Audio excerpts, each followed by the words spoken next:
खुशामदीद नाजरीन, आप देख रहे हैं हिंदुस्तान डेली के लिए मुंबई से ब्यूरो रिपोर्ट। नाजरीन, उत्तर प्रदेश के बागपत में शरपसंद अफराद के जरिए माहौल ख़राब करने की कोशिश हो रही है।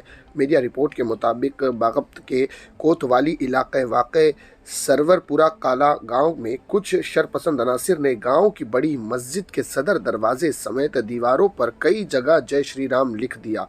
जुमा की सुबह जब मुस्लिम तबके के लोगों ने ये देखा तो हैरान रह गए।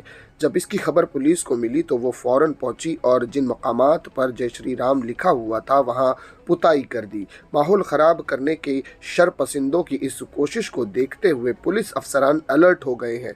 सरवरपुरा गाला गांव के रहने वाले बाबू जान का कहना है कि जुमा की सुबह बाजार में वाक़ बड़ी मस्जिद का दरवाज़ा खोलने के लिए पहुंचे। इसने देखा कि दरवाजे पर जय श्री राम लिखा हुआ है।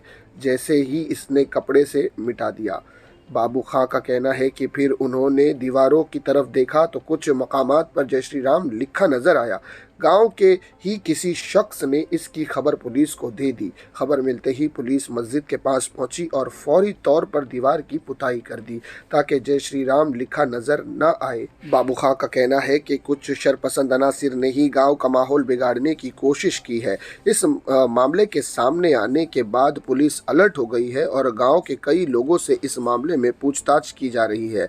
कोतवाली इंचार्ज राकेश कुमार सिंह का कहना है कि जांच की जा रही है और जल्द ही कसूरवारों को गिरफ्तार कर लिया जाएगा। मस्जिद की दीवारों पर जय श्री राम का नारे लिखने लाने से मुस्लिम तबके में भी नाराजगी देखने को मिल रही है। तो ये थी नाज़रीन अब तक की बड़ी खबर जो उत्तर प्रदेश से निकलकर सामने आई थी। इसी तरह की खबरों के लिए हमारे चैनल को सब्सक्राइब कीजिएगा। मैं सिराज शेख हिंदुस्तान डेली से फिर मिलूंगा किसी अगली खबर के साथ। तब तक के लिए जय हिंद।